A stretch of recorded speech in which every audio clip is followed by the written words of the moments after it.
'Cause my monsters are real, and that train had a deal, and there's no coming back, and they just laugh at how I feel. And these monsters can fly, and they'll never say die, and there's no going back. If I get trapped, I'll never heal. Yeah, my monsters are real.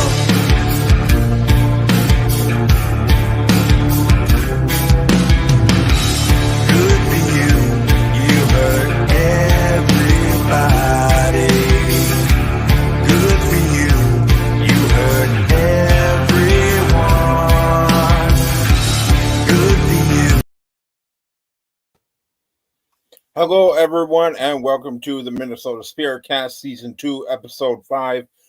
We broadcasted tonight that we are going live with Brock Morin, the founder of Paranormal Depot. Some things have changed, and we got a new guest tonight. We're going to start the show by welcoming our co-host. Please welcome Lisa. Lisa, how's it going? Good, except for music's like replaying, but sorry.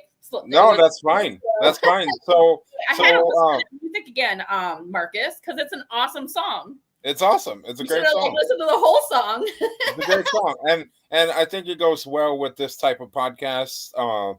You know, in this field, you know, we deal with so much different things, Right. and honestly, ghosts and spirits and whatever, they're all monsters sometimes. You know, Yeah, and they can be. for- That's for sure. yeah, they can be for people who doesn't exactly know everything we know. They're nothing but monsters to them, you know. So I think Right. it goes good with it. Yeah. So, Well, it's gonna be good tonight, you know, because I don't know if you announced who is on tonight I have at not. all yet. So hopefully we'll see some people tune in because it should be a really good show tonight with the It guests should that be. we do have. So looking forward to this. It's gonna be awesome. It should be.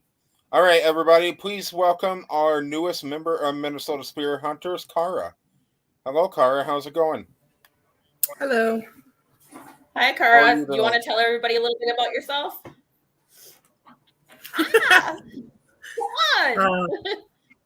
I like to look at paranormal stuff, so that's why I'm here. And this is your first. This is your first episode of Minnesota Spiritcast with us. The way it is it's a weekly podcast every Wednesday night at 9 p.m. We have some phenomenal guests on every single week, and it's always a pleasure to do these podcasts with these guests and with the rest of the team. So I'm glad you're able to make this episode with us tonight. So, Absolutely. with all that being said, mostly everything that we've done recently. We've gotten some great tips from this person, some advice, and he's backstage right now, and his head's getting big because I'm saying nice stuff about him. But everybody, please welcome Matt Barron, the paranormal consultant. And his hat. This immature guy right here. Not my show. So Matt, you're the one who helped us kind of schedule the. You're the one who helped us schedule this guest that we have tonight with our whole casting problem tonight. You were able to jump in and make this possible for us. So I'm going to let you introduce this guest tonight, and we're going to bring him on. Honestly, like I said, I had him out actually on my show a little bit earlier tonight.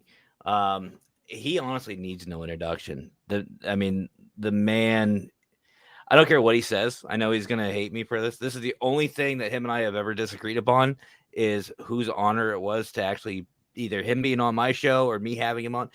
All this stuff. Let's just be honest. The man is, in my opinion, a legend. With all that being said, everybody, please welcome Robert Riggy. And I hope I did not mispronounce that, Robert. Welcome to the show. Thank you for coming. Thank you so very much. I appreciate that. And no, you said my last name correctly. Being an Italian name, you know, you did it correctly. And again, thank you for allowing me to be on. And it is a privilege. And so to all my Minnesota friends, thank you for listening tonight. I appreciate that so much. And I'm really anxious to get to know you folks so much better. Okay? I know that I saw Marcus on another podcast, on Brian's podcast, right, Marcus? Yep. And I had mentioned to Brian. I said, I want to meet this guy, and anyhow, the universe as it is, it happened. It did. Yeah. And See, you here know you what? are. And you know what? We really This appreciate isn't you coming on at the last minute. absolutely. And this isn't going to be the last time, man, because once a guest comes on the Minnesota Spirit Cast, they now become our paranormal family. Everybody that we're associated with, all of our Para-Unity supporters. Speaking of Para-Unity supporter and big supporter, Brandon, thanks for joining. Absolutely Brandon. appreciate it. Hi, Thanks for Brandon. watching. What's up, But Brandon? Robert, this won't be the last time you're asked to be on the Minnesota Spirit Cast. We are always looking for our paranormal brothers and sisters to come right back to us. Well, thank you so very much. I appreciate it so much. Absolutely. So, Robert, you've been on multiple different podcasts. This isn't your first tonight, but for all the viewers who are watching right now, do you want to explain or kind of introduce yourself a little bit? Sure, I can do that. I'm a psychic medium. I was born in Peoria, Illinois. I am Roman Catholic. Spirituality is based on Catholicism, which is very important to me. I do not try to convert anyone to any religion whatsoever. It doesn't matter to me. Also, I am Italian and Spanish heritage, which I love greatly. I am adopted, which I haven't really talked about really very much on a podcast, except for earlier tonight I did. And so that was supposed to be, like I said, I'm a psychic medium. Also that I have a master's degree in forensic psychology and clinical social work from the University of Florida. I was a criminal profiler for many, many years, for 30 plus years. Wow. I do a lot of volunteerism all over the country, and it's very close to my heart. Awesome. And actually, I kind of want to touch a little on your history with interviewing some of the big name criminals. Before. Do you want to give us a little insight on who all you were able to interview?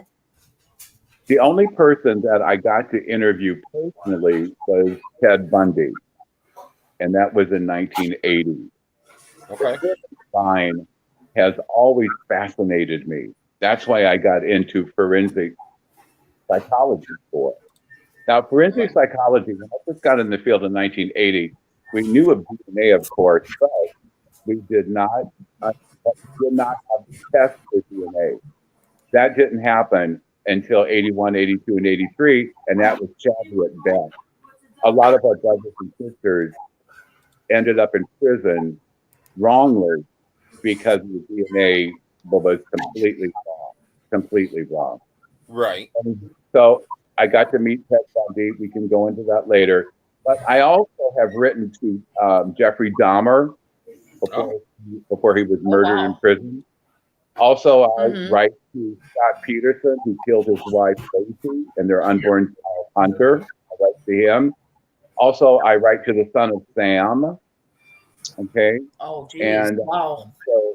And also John Wayne Gacy before he died. Also Richard Speck, who murdered these Filipino nurses in Chicago. I wrote to him before he died. And so the criminal mind has always just fascinated me. Right. And that's why I got into forensic. Also, the forensic psychologists, we are criminal profilers. We are not forensic scientists, not at all. Our main job is that we become the victim. By becoming the victim, we understand who the perpetrator probably is. So we become the victim, as I say, is that we find out where they work, who their acquaintances were, their boyfriends, girlfriends, whatever, where they went to church, where they went to shop, everything about them. We actually become the victim. And in knowing the victim, it is easy to find a perpetrator because one will be murdered by an acquaintance instead of being murdered by a serial killer or a mass murderer. Right. You know, a lot of people get that mixed up, being a mass murderer and a serial killer. Okay, totally different. But anyhow, I do write to these folks because I'm fascinated. Most of them. Oh, and also that I write to the BTK person from Wichita, Kansas, Okay. and all of them have one thing in common: they're very, very narcissistic, very narcissistic. Mm. And being a narcissist will tell you, well, you can do it.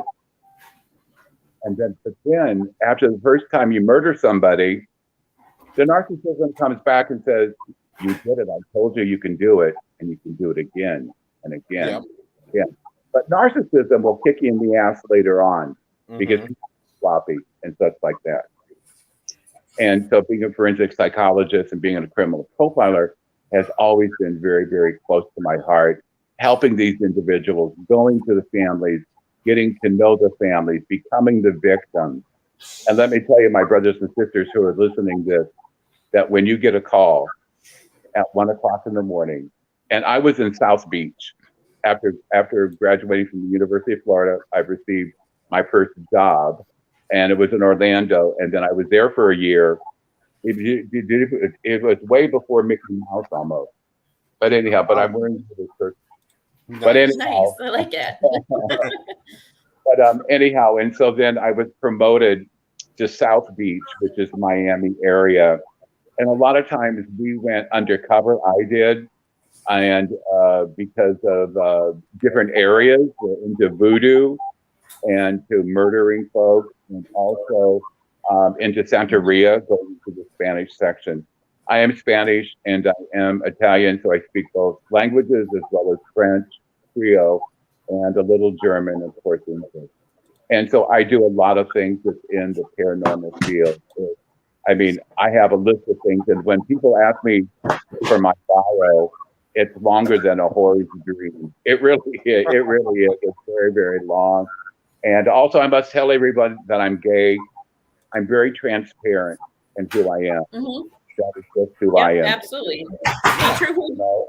be true And to be who proud you of it. are and not like mask it, you know. You are who Exactly. you are. Right. And you know, and God or the universe doesn't make junk. Okay.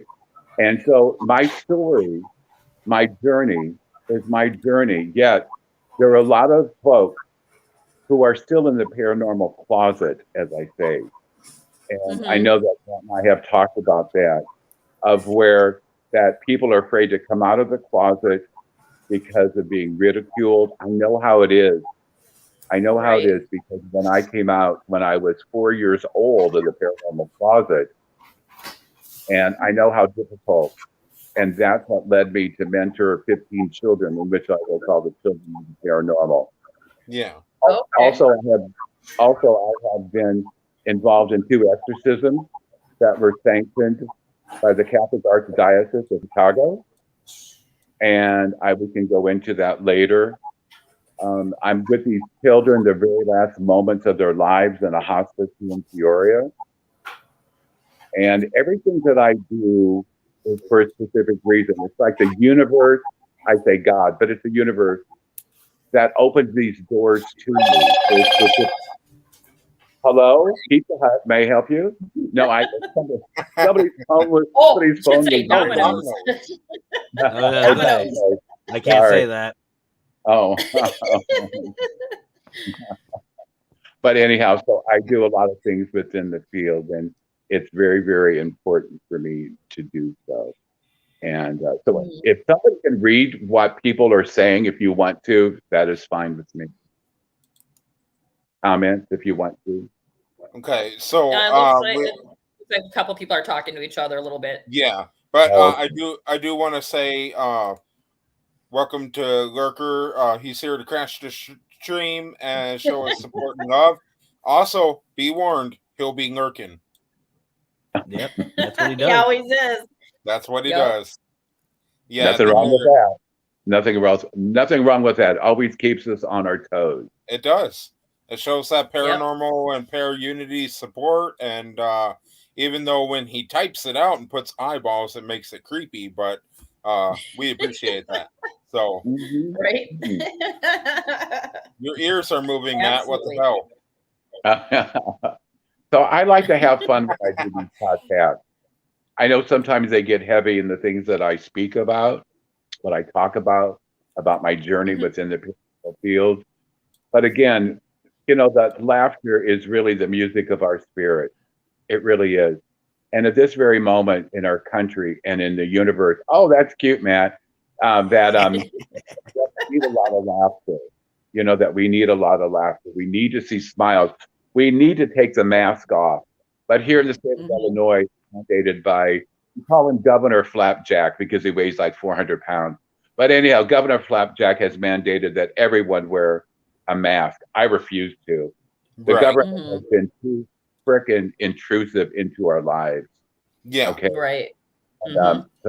so enough is enough. And I know that paranormal unity is very important. It's very important to me. And like I said in the last podcast, that I have been asked to, I can talk about some things about it, but I've been asked by the Speaker of the House here in Illinois, down in Springfield, to come in front of a legislative panel and talk about the paranormal and talk about groups, psychic mediums, and such like that, because of what's happening, just not in Illinois, but all over the country, where there's a lot of shady folks out there. Mm-hmm. A lot of shady folks who are doing the wrong things. A lot of people have been financially taken advantage of. Okay. A lot of Mhm. groups have gone in and have taken things and that type of thing. And these letters have finally got to the ears of the state legislators. And so the Speaker of the House sent me a personal letter. And how he heard about me was through our representative here in the Peoria. I live in Peoria, Illinois, or I'm here at this very moment. But anyhow, she's a good friend of mine, and she reached out to me. She knows who I am, psychic medium and such. She knows my work and such. Mhm. So she reached out to me and asked me if I would be on this panel or be interviewed by this panel of congressmen and senators from the state of Illinois. And I said yes. And it's about what's happening within the paranormal society. And because of the things that are going on by shady folks, okay, by snakes, they are truly snakes. Yep. They're really hurting. There's only probably 5% who are scoundrels, right? But it is affecting the entire paranormal community. Okay. So I will have an opening statement, and they asked me to keep it around 10 pages. And being Italian and Spanish and gay, for God's sakes, I wish I could just not even write it and just talk about it, but they need a copy of it also. So anyhow, so I have to do that. Okay. Right. Okay. And so I can say a little more about it, but it's just the fact that it will just not affect here the residents of Illinois. It will also affect, if they pass this legislation, it will affect other people coming, like the Minnesota folks, like you folks. If you ever want to come to Illinois and investigate a certain location, it's just like going deer hunting. Oh, hello. I see that little boy. We have a new joiner. Thank Hello. you. Hi, how are you? But anyhow, it's like people that go from Illinois to Minnesota to hunt. They have to have a Minnesota license, right? Baby, gotta go. The state of Illinois is really contemplating about having people licensed to come to investigate within the state. And a lot more things that I can't get into detail this very moment. But what bothers me about this whole thing is that there's a lot of small groups out there that don't have a pot to piss in, but have the passion. They have the passion for the paranormal. You know what I mean? Yeah. They don't have a lot of equipment, but they have the passion. And those folks are going to be hurt greatly if the state legislature passes this. I think it is going to happen. They don't have a lot of equipment, but they have the passion. Uh-oh. Now I'm echoing. That's Sorry. No, I went over to YouTube to see if we were actually streaming on YouTube as well. Turns Oh, out we're on Facebook and YouTube. Hello everyone. Yay. Robert, I believe we have a couple questions. I'm not sure if they're for you or not, but I'll throw them out there. Okay. Brendan says, "How do you do your readings with others, and what steps going into one?" When someone reaches, is that for me personally? Is that Brandon asking me? Or I'm asking all you folks? I would I'm think assuming so. so. Yeah. thinking so. Yes. Okay. Okay. So when somebody reaches out to me and I do a specific reading, I get my assistance from my angels. Okay. I know that people want to tell their story, but through my abilities and gifts, I want to tell their story to them. Okay. So I'm open to them. I'm open to their energy. And that's how it works with me personally. And so Okay. that's what I do. A lot of times that when people reach out to me and I tell them the first meeting is going to be about an hour. Okay. Because I want people to feel comfortable with who I am and what I do. Okay. Absolutely. You know, and so then I will say some things, talk to them for about an hour. And then I say to them is that I will contact you and you contact me in about a week or so. Chew on the things that we have talked about. Think about it and then get back to me. And if I don't hear from them, I will call them within 7 days to see how they're doing, if I can be any more of assistance. Because Oh, wow. these people who reach out to me are hurting terribly. They will have, oh my gosh, they will have maybe 100 things going on. Maybe that's an exaggeration, but they have a lot of things going on with them, right? And so they want a lot of answers for a lot of specific things. And I'm only human. You know what I mean? I have a point where I just need to like step back myself. So I usually keep it in an hour or two, and then I'll call them or they call me, and then we go from there. And so that's how I do it. And so again, I want to make people feel comfortable with me. Okay. Absolutely. Because a lot of people come to me, who are watching this and listening, that people will come to me when they're at their last wit's end because they have gone to other psychic mediums, and the first thing you hear is, oh, well, yes, I'll do a reading, but it'll be $50. I tell them, click, hang up immediately, my brothers and sisters.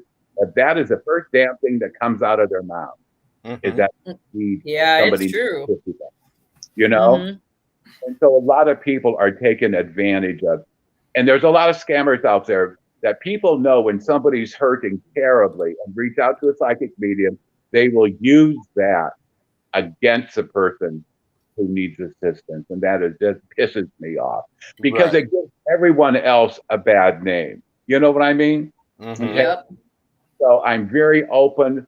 If somebody just calls me out of the clear blue, but on the other hand, I believe that everything happens for a reason. I believe that God or the universe puts people in our lives for a specific reason. And like I said before, is that people will reach out to me where they have gone to other folks and they were no help whatsoever. Also, like I said, I do follow up.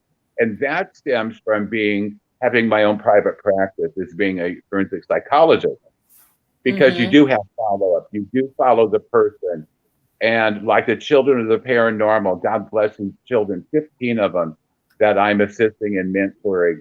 And I do follow up. Like every month I talk to them. We do like Zoom and all sorts of things now because of COVID. And so it's very important to me to have that connection with them. The children have each other's cell phone numbers and such like that. Parents can network with each other. Everyone is feeling a lot better about themselves. So that's very, very important. So again, my brothers and sisters, if you need assistance, you can contact me. And again, I don't charge for anything. And if it's above my pay grade, as I said earlier, I will refer you to a very legitimate and reliable person. Okay. I don't know it all. Okay. I don't know it all because when I watch these damn paranormal shows, oh my God, I'm ready to put hot pokers in my eyes. I can't take it. And so I don't watch them anymore. Because when I see these damn people, and I'm not going to call them out. Okay, Zach Bagans, he's an ass. Oh my God, I have no respect for Zach Bagans. Been hearing that a lot lately. Yeah, I never have. I never have.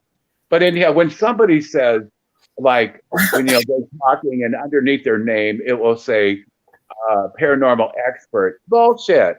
There is no such thing, because you could have 100 psychic mediums in the same damn room, or an empath, 100 of them in the same damn room. They're going to come out with 100 different opinions. There are no experts in our field, because it is not an absolute science. It's not. Right. Mm-hmm. And so a lot of people, when I talk about this, there's a lot of backlash that I get. You know, that people will say, well, there are experts. No, I am sorry. There's not. There's not. Because I can watch the same damn thing they're watching, and I get totally different things, and everybody else will too. You know what I mean? Mm-hmm. Right. Yep. So I don't watch those paranormal shows anymore, because I don't want to go blind. So anyhow, I don't watch them. You okay over there, Matt? I'm home. Yeah. I had to mute myself real quick. I had to cough, you know. Oh, okay. Yeah, right. Got some stuff stuck in my throat. Oh, please don't talk like that. My God, I'm a gay guy. Please, Matt, please. Not that. I'd opened up that wrong door today. Don't want to do that. You're going in the corner, Matt. Oh. I'm already in the corner. You know, Lisa, just for being you, I'm in the middle. Yes. Dang it. That's okay. I get to be next to Robert, so that's a plus. Oh, I like that. wonderful. Well, with Marcus, you sitting right there, I can act like I'm paying attention to you. Mm. Acting. All Robert, good. when you were Intriguing. I'm sorry, when go you were ahead. working as a forensic psychologist, did your abilities ever come into play? How were you able to kind of keep those like under control if you were like talking and do like your forensic work? Okay. When you get called, it could be 2:00 in the morning, whenever it is, right? And you go and there is a dead body in front of you. It's just not a dead body. It is one of our brothers and sisters, okay? My spirit, because I opened the book. I opened the book to the spirit world because I need that connection so I can help them. My director knew me of my abilities and gifts, right? He was open to that. But he said, Robert, nice. never write in a report that the spirit told you or the angel told you this is what's happening or this is what's going on. So I had to not manipulate, but knowing how to document correctly and stuff like that, I can word it the way that I needed to.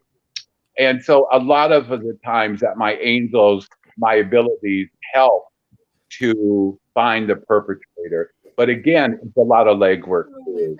It's just not that I sat home and drinking a martini on the beach, because where I lived, my condo was in one place, then it was a courtyard, then it was a street, and then there was. I lived on the 6th floor of this condo, and I just opened the screen door, and there's the Atlantic Ocean. It was beautiful. But again, my spirit, my angels did help me many, many times so we could find the perpetrator. There were just several times, like one time I was called out at 2:00 in the morning, and I was taken to a dumpster, and the police were there, of course, and such, and there were already forensic scientists there and such. Yeah. And I didn't know if I was looking at a baby or a rag doll.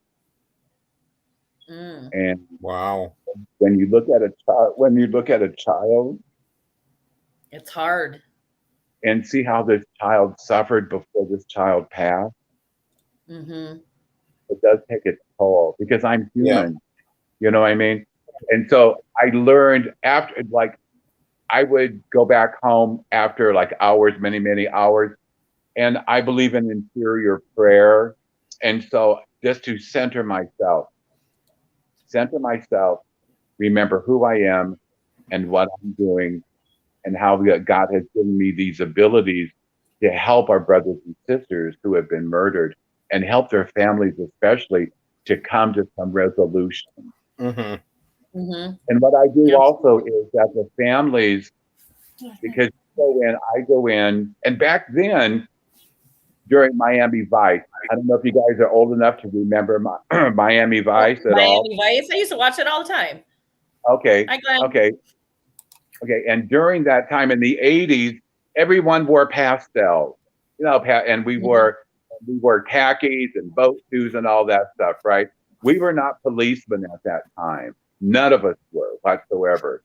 We worked for the district attorney's office, through the state also, through the attorney general. And so we got to meet the families. I would sit around the table with them and talk with them for hours, talk about their loved one who's been murdered. And I allow them, a lot of criminal profilers at that time didn't know really how to react with, how to interact with the families correctly. And I remember that the director, when I went and spoke to him for the first time, he said, "Robert, I only have a bachelor's degree in criminology, Mm-hmm. and you have a master's degree, and the experience and also the internships and such like that. I want you to write the protocol of what we're going to be doing." He handed me a yellow tablet, and I began to write. Mm-hmm. And to this very day, that there is a book. Anyone who is a criminal profiler reads this book, goes through it and such, and there are still 2 chapters that are in this book that I have written. And so that is very, very important to me, because I want everything done correctly, Mm-hmm. professionally, just not within the criminal profiling aspect, but also when it comes to the paranormal. Okay, we must be thorough, we must be professional, we Yep. must be ethical. Mm-hmm. And if we're going to be ethical and professional and honest, get out. Exactly. Because it's those scoundrels who are hurting our field terribly. Mm-hmm. And if the state of Illinois does what I think they're going to be doing, it just won't affect the state of Illinois spirit investigators. It will affect anyone who wants to come in within the state of Illinois to investigate. And Right. bring out a lot of our brothers and sisters who don't have a lot of money, but they have passion. That's what I love about these smaller groups. They have the passion about Right. it. That is Right. very, very important to me. Do I have anything to do with the equipment? Not really, because it drives me crazy. But I know that people use it, and God bless them. I don't know how to use any of them. I don't, not at all. Maybe an EVP machine, but that's about it. Mm-hmm. Anyhow, when it comes to all that equipment, in the first place, I don't need it. I know other people do. I know other people need to have evidence also. And also, my brothers and sisters who are listening to this, when you go into a residential setting, sit down and have time to interact, to know the family, what's going on. Because in my experience, after all these years, 50 plus years in the field, that there's going to be some type of emotional problem going on, a situation going on. People during their lives will have traumatic things, a divorce, a death, suicide, anything like that, right? Yeah. And all at once they become a perfect storm, or their home becomes a perfect storm because of all this energy, right? Mm-hmm. So what I usually do when I do seminars, I don't have an onion with me, but that I bring an onion and I show an onion, because onion has a lot of layers, okay? We need to start peeling back the layers to the onion to get to the core of the situation, because if you don't get to the core of the situation, you will never understand what is going on. No one. Exactly. Also, my paranormal brothers and sisters, when you go into residential, and even to an empty building, a vacant building, is that people may be experiencing things, spirits, whatever, right? But if you don't, that doesn't mean that it's not happening. Spirits do not come out like circus animals and Barnum and, baby circus, okay? Mm-hmm. This Right. could be dormant. And a lot of people don't understand that. And I've seen these damn shows with people that go in, well, we didn't find anything, so it must not be right. Oh, no, please. Oh, my God, give me a break. Mm-hmm. that we must always validate what the residential, what the folks are saying, because it is their experience, not ours. It's Right. theirs. Mhm. It's always validated. And also, my paranormal brothers and sisters, if you get in a situation that is above your head, don't go any further, because you are only hurting the parties that are there to help. You Yep. need to say, I'm sorry, we can't do anymore. You know, try to find somebody who is reputable, you know, and get them in there to help these folks. And like I said, when I do a residential and I'm not on a team, I was only on a team 2 months, and it just drove me nuts until I left. But a lot of people reach out to me for assistance, and I will go in cold, as they say, and do what I need to do and such, right? But I always do follow up with these families, especially families who are hurting. Right. Mhm. So, Um, go ahead. I just wanted to go ahead and welcome everybody in the chats. We're not ignoring you. If you're tuning in late, Robert here has some really insightful facts about many things tonight. So, welcome to the show. We're not ignoring you. And we may have a question. Loki wants that's to fine. know, was it yellow or Manila? Something that you were talking about not too long ago. Wow, I'm trying to think what that would even. I don't remember saying anything like that. Did I? I don't. Mm. Now, Robert, I did have a question for you that I've been sitting here thinking about. Now, when you go to do paranormal investigations, now, how long has it been since you did the criminal profiling? The last time I retired in 2005. Okay. Okay, and so I do some consultant work with the state of Illinois here. Mhm. Not very often. I do consultant work with several psychiatrists who are having a difficult time with some clients, because I do past life regression. Hmm. A lot of times, past life regression really works for those specific people and such. And so the last time I was a criminal profiler, active, like I was, like 40 hours, 80 hours, whatever, a week, Yeah. it was many years ago. Okay. Years.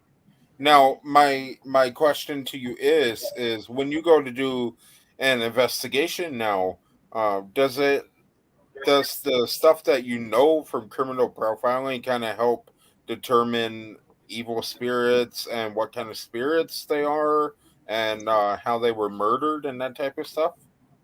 I wouldn't say that, but my angels, my spirit, my angels assist me in what is going on within the home. Okay. Let me tell the psychic part of me, because all psychics are different. All mediums are different.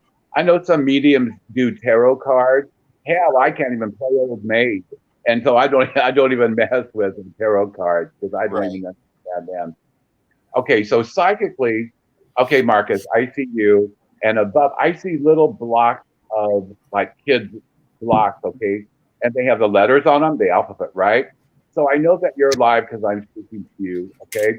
And so so it says Marcus, it's M. I know you're a man, right? If it was a female, then it would be maybe like Margaret, right? And it would have lace on it, okay?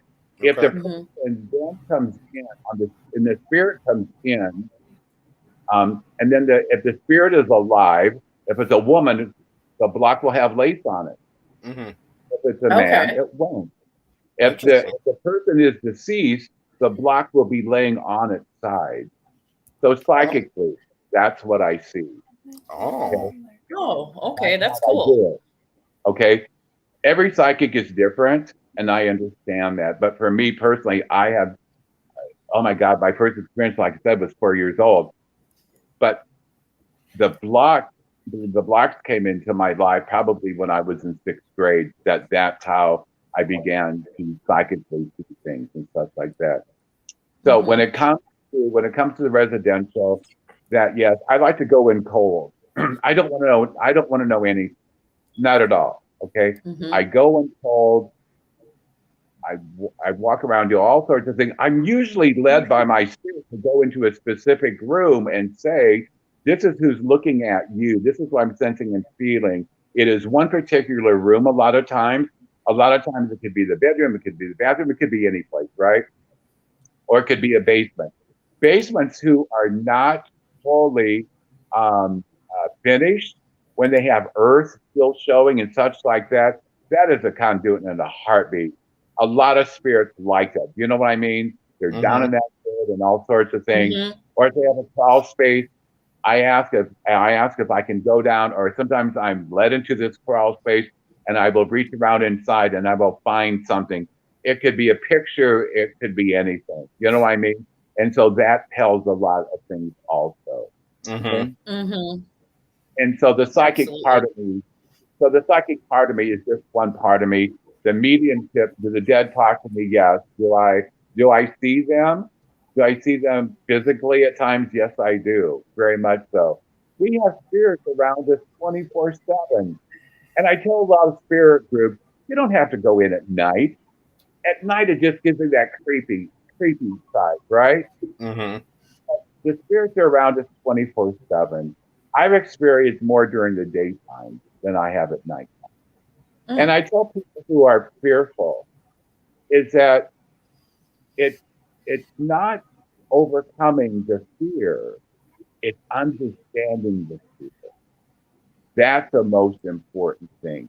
And if you understand the fear of what you're experiencing, if you understand it, you will not be running out of fear. It bothers me greatly when I hear of these spirits that get so scared, and the folks who own the home is with them, right? And they experience something terrible, whatever, and they run out the door. What the hell? These people have reached out to us for help. You know, hell, if they wanted the Keystone Cops, they would have called them, or they would have called Laurel and Hardy, or the Three Stooges. You know what I mean? You know, so we have to keep our ego at the door, first of all. We have to understand fear. And the fear is not overcoming the fear, it is understanding fear. Right. Robert, we actually have a question for you. Loki wants to know if you have ever dealt with a case that was very dark. Oh my God. Many, many times. Many times. It's like the two exorcisms that I was talking about earlier with Kevin and Vivian and all that. And I've been in different homes where the minute I stepped in there, no one else could smell this, but I could. I could smell the stench. I could smell the sulfur. I felt the negative energy just pour down like rain upon me. And yes, the dark side is not fun. It's not every place. When I hear these groups, especially on TV, my God, I'm ready to put pokers in my ears. But it's just a fact that, there must be a demon or must be a devil or something. Please, there's only a percentage of places that you will go to where there's going to be demonic presence. Less than 5%.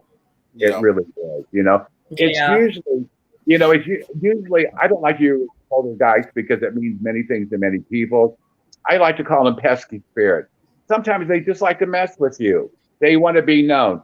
They're kicking, knocking, doing all sorts of crappy things, turning off on the TV and all that crap. Maybe they don't like the channel. Maybe need a new cable system. I don't know. Maybe they want to watch Ghost Whisperer. You know what I mean? But it's just the fact that a lot of time it's just pesky spirits. A lot of times, children who are preteens going into teenager years, they have all that energy. They're hormonal and such like that. And a lot of times, the children themselves, unintentionally, are bringing this activity inside the home. A lot of times also that the homeowners of what is going on with them personally have all this energy also. And a lot of times spirits love energy, don't they? If it wasn't for the energy that we have around us and in us, we would not ever connect with the spirit. Never. You know? And so I talk to the parents about their children, like the children of the paranormal, and some of them were teenagers at that time. a couple years ago, and about how they were hormonal, how they had all this energy and such like that. And a lot of times it was their own energy that was causing a lot of these things going on. And so I mentor these children. I hope that answers the question. Wow. Yeah, that's very interesting to know. Like with kids, I have 2 teenage daughters in my home, and my 15-year-old is actually working on mediumship and stuff like that. So that's really interesting because I have activity going in my home a lot. Some spirits are just passing through, or sometimes they'll like Calissa, my 15-year-old, just saw an apparition in our apartment the other day. Of her grandpa that she never met before, because it was my dad that died when he was 19 and I was a baby. So it was really, really strange because like when I asked what she saw, she described my dad and her grandpa to the T. It was really freaky. Mm-hmm. You know when excuse me, and a lot of times when that happens, it happens for a specific reason. Maybe the child or the person needs to see that relative for a specific reason. Maybe needs for that validation. Maybe to let that person know that they're not alone, that someone there is also to love them. So there are a lot of reasons why our relatives do come back to us. Mhm. There's a lot of spirits and houses that that are just so lonely, and there's such a connection there that they have imprinted their energy inside these houses, inside these buildings, and they're still there. A lot of them don't want to be crossed over, and that's fine if they don't want to be crossed over. I know a lot of places I've been to that there will be a lot of spirits, and the people will experience a lot of things, right? Well, they will say, well, I'm going to keep the good spirits, but not the bad ones. No, you can't do that. You have to, if you want, you have to get rid of all of them. Okay, you just can't, you can't be like going to like Golden Corral buffet or whatever, right? You can't pick and choose what spirits. Okay, you need to get rid of all of them, because if you keep a spirit, another one will come on, and another one, and another one, and it will be unbelievable. So I tell people, okay, if you want them here, that's fine. I'll leave. Thank you. God bless. Call me when you need me. If you want to rid of them completely, then call me back. Right. Right. Exactly. So, Robert, back in before, how did you discover that you wanted to kind of move into the paranormal field? What made you start believing in paranormal? It was my destiny. I was 4 years old. I had woke up at the 3 o'clock hour. Hell, I didn't know what the 3 o'clock hour was. I was 4 years old, for God's sake. Right. But I had to go pee. And when I got out of my room, I was walking down the hallway, and right there in front of me, it was Abraham Lincoln. Wow. And it was a full body apparition. And he smiled at me and he nodded. And I could feel his energy. And I thought, being 4 years old, I didn't know at the time what really I was feeling, but I saw him because we had a night light on, right? In the hallway. And I could actually see him. And he nodded and he smiled at me. And later on, I understood that he was telling me that what I was experiencing, I was supposed to experience and just to go with it. As they say here in Illinois, honest Dave. Okay. And so that was my first experience. My parents were upset. They thought that I was sick getting up that morning during the night. And so I called in bed with them. And then the next morning, my Spanish mother took me to my Italian grandmother, and we went to see what I would call a white witch. And this lady, like I said in the last podcast, when I saw her again, I'm looking through the eyes of a 4-year-old, and she looked like she was 1,000 years old, maybe 10,000 years old. She had great, white hair, and but she touched my head, and I could feel her energy come to her into me, and she could feel mine. She grabbed my chubby little cheek, and said in Italian that I am very, very special, very gifted. And then I never saw her after that. I never saw her again. But my mom and dad, being Spanish and Italian, that whole spiritual thing, you know what I mean, in the spirit world and such. And they always said, never talk about it out of the family. You can talk to your cousins, aunts, and uncles, yes, but never. And I went to a Catholic school, and they said, never mention that to anyone. First of all, because I was 4 years old, that was 1958. And then going to school when I was a little kid in the 60s, that I could have been taken away from my parents. A lot of things could happen. So I learned this. I had to stop what I was experiencing. I did not know how to turn it off until I was in 6th grade.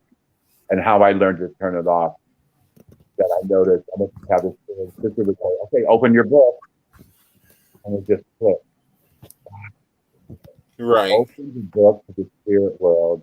Mhm. And then when you were done with the lesson, okay, close the book. So I learned to open the book to the spirit world, and then I learned to close it when I don't want to be messed with. Okay. And so it took me 6 months to learn that, to really get it down fast. But I learned it. And that's how I have mentored these children of the paranormal, how to turn it off, turn it on and off.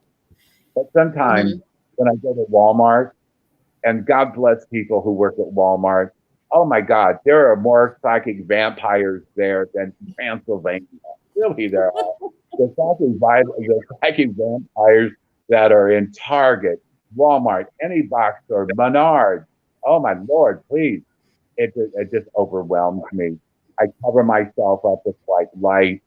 I don't want to feel that energy. If I do feel a lot of negativity, I just walk out completely. I just walk out completely. I don't need that. I don't need that negativity on me. I don't need that at all. But sometimes, like when I'm in Kroger's or Safeway, Publix, any of those shopping centers, that if my spirit urges me to go up to somebody, I have, and said, like a man, like a woman, ma'am, I'm Robert, I'm a psychic medium, everything is going to be okay. And what you're experiencing is only for this very, very moment. And it's going to get better. And always remember who you are and never allow anyone to make you second guess yourself. Exactly. Okay? Right. Absolutely. Robert, we have. So, a Robert, question when you for were growing up, because Go ahead. Go ahead, Lisa. do you want to do this question first or mine? Sure. So, Robert, while well, sitting here listening to your stories, when you were growing up at a young age, going into like your abilities and understanding those, were you ever scared at any time growing up over anything that would come to you or try to talk to you? Let me tell you that being Spanish and Italian, we always went to cemeteries. When we went to cemeteries, it was like going to a family reunion. We would take a picnic basket, and I have 72 first cousins, and so we would all meet like once a month or every couple of months, whatever, go to the cemetery, and it was like meeting our ancestors. You know what I mean? And so I felt very, very comfortable. I felt very comfortable going to a funeral because we all went to funerals, and that's how we were raised as such. Did anything scare me as a child? I would say that my first shadow person scared the crap out of me. And I was in 8th grade when I saw that in my room, and that scared me. I did not understand it. Back then, even if I had a mentor back then, nobody talked about it. And, nobody talked about in the 60s. Nobody talked about shadow people, for God's sake. Nobody did. You know what I mean? Right. And so that scared me. But I understood that over the years that more times than not, in my experience, that shadow people will not hurt anyone because we are just as much shadows to them as they are to us. Mm-hmm. Let them pass on through. Let them pass on through. When I see a shadow person now, I do not engage them. Not at all. I just let them keep on going and such like that. I know a lot of people will engage them. I think it's dangerous to do so at times. You know, a lot of people are fascinated. A lot of people are obsessed with the paranormal, and that when the paranormal becomes an obsession, it becomes dangerous, very, very dangerous. Like this woman that I was assisting, her family Okay. reached out to me. They lived in California, and this woman's husband died after 50 plus years, and she was mourning and grieving, of course. Well, she was watching all these shows and everything, and she decided to get an EVP machine, thinking that she could connect with her husband. Well, she began to connect with everything out there, spirit wise. She, she began to cut everyone off. She began to cut all the living off in her life completely. She even stopped seeing her children and grandchildren. She stopped playing cards with the girls. She stopped going out to lunch and those types of things. She was awake at times for days. These spirits would talk to her. Now, and so their families reached out to me. They were in California, so I went out there. I was with this lady for 2 weeks, and it was like an addiction to her. Did she have Class A EVP? She did, big time. She really did.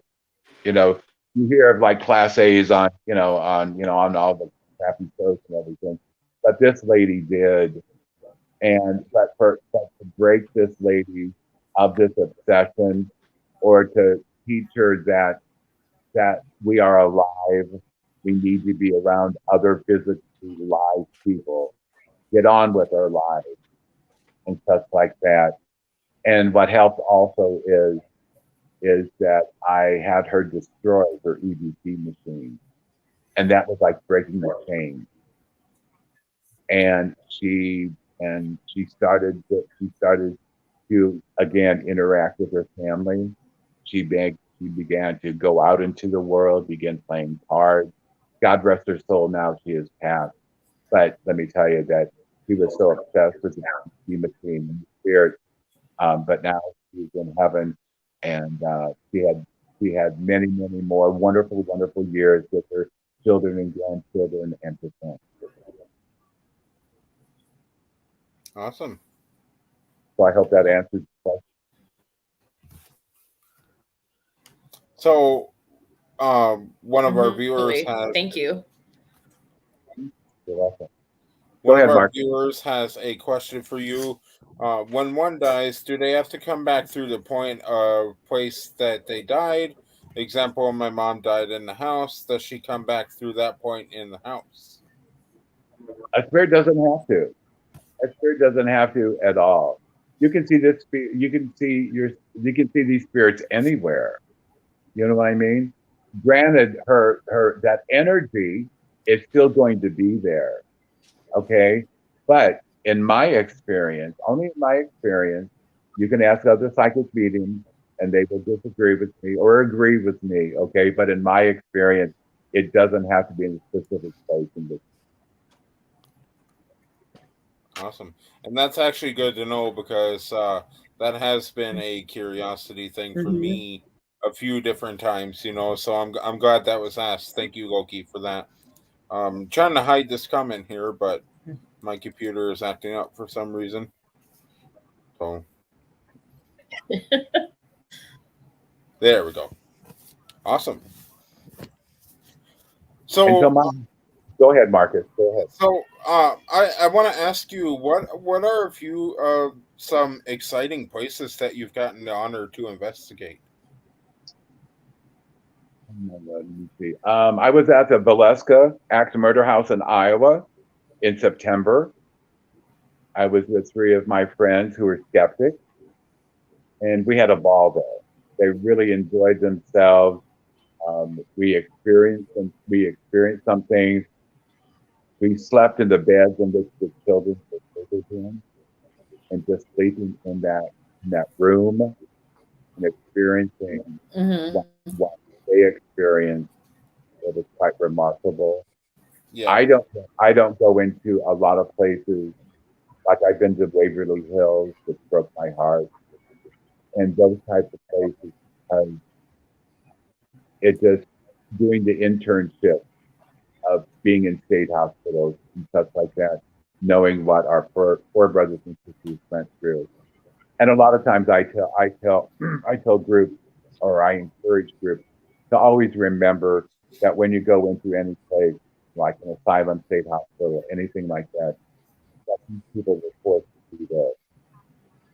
They did not go there for a retreat. They Right. had to be there. And we must respect them. Mm-hmm. We must understand that they lived through hell. It was not a cookie for them. I saw that firsthand, doing internships at many, 6 different state hospitals around the country. When I was at school, I saw the abuse. I was myself and 3 other staff worked on a ward that had 150 people of our brothers. And these people, our brothers and sisters, we are social animals first, right? So we need that human touch. We need that human touch. And if we don't get that human touch, it's something called failure to thrive. And we begin to die inside emotionally. Mm-hmm. And sometimes, So my brothers and sisters, when you go into these asylums and state hospitals, if a spirit reaches out to you, they don't mean to scratch you. They want your attention. They want to be noticed. They want their story to be told. They want to be acknowledged, because they would never acknowledge in the place when they were physically there. Right. So, Wow. so when it comes to creepiest, I really can't think of. I can't think of any place that really scared me. Like, I like being in the dark. Right? I never did. When I was real little, the dark scared me, but I learned to embrace the darkness of the night. Right. Okay? And so when I go into a building, I usually go by myself, and I will just sit in the darkest place and just see what I can pick up and see what I experience. Right. So, so Robert, Carlos has a question for you. Is it possible if someone passes a gift to where they don't interact, but spirits and demons interact without being acknowledged or saying a word? Do you consider that as a gift, or is it something else? It could be something else, very much so. Okay, I know in my experience, if I'm understanding the question correctly, that there's a lot of things going on. There's a lot of questions to be answered, right? And so we have to understand those questions. We have to understand, if you understand the question, and then you will get the answer, if that makes sense, okay? Not everything is demonic. Not everything is evil, okay? And people must remember that. Hope that answered your question, Carlos. Thanks for asking. Yeah. But interact with the person without saying a word to them. Yes. You know what? A lot of times that happens. I think people, we all have abilities and gifts. We do. Some of us embrace them, others are scared of them. Okay. And a lot of times we will understand, hi Liz, and a lot of times we need to interact, maybe not verbally, but interiorly, if that makes sense. Exactly. And that's very, Absolutely. very full of great insight tonight, man. Some of the stuff that we're talking about right here, even me be doing this for a couple of years now, I don't even know some of this stuff. So I think you got some very good insight about multiple things tonight. So we're definitely gonna have to get you back on the show. Absolutely. Again. A lot of awesome questions from our viewers too. Yes, absolutely. Thank you, viewers, for all the questions. Casey wants to learn how to use them and strengthen them so she can be helpful. Working on that, Spuzzle. One thing, Casey, you have to understand how you're going to be helpful. You must understand that. Everybody who wants to help spirit cross over, and stuff like that, we must understand why we want to do it. What is leading us to do it? Mm-hmm. And one must be knowledgeable, one must be open, but also we must be very, very careful also. Okay. We don't want to get into a situation that is going to be difficult to get out of, if that makes sense. Yes. Okay. Okay. Mhm. Yeah. And Casey, if you want to reach out to me, please do. I will assist you in any way that I can. Because again, I like to do these podcasts because people who do have abilities, who are searching for a mentor, who need help. And a lot of times, my brothers and sisters who are listening to this, people will reach out to me and I just listen. I won't say a word hardly. I listen to them. Mm-hmm. Let them tell me their story, their journey, their experiences, and then we'll go Right. from there. We go from there. Exactly. So, something I kind of want to hit before I forget about it. You said you've dealt and you've been a part of a few different um, exorcisms. Yeah. Was that a scary thing to go through? Physically, when you see something move, or you see the physical body begin to do things that is not natural to us, that is scary. I have to admit, it. It is scary because you're trying to understand it in the physical form, understand that. And sometimes there is no explanation except of this demon who possesses our body, Mm-hmm. and we become a vessel. And if you want me to go into, I mean, they're quite lengthy, but both of them are quite different. Let's start with Kevin. And I can use Kevin's first name, but I will never, never divulge his last name. Confidentiality is number one with me. Absolutely. If a psychic medium is worth their salt at all, confidentiality is number one. If they want to talk about what they experienced with me and such, it's on them, not me. Exactly.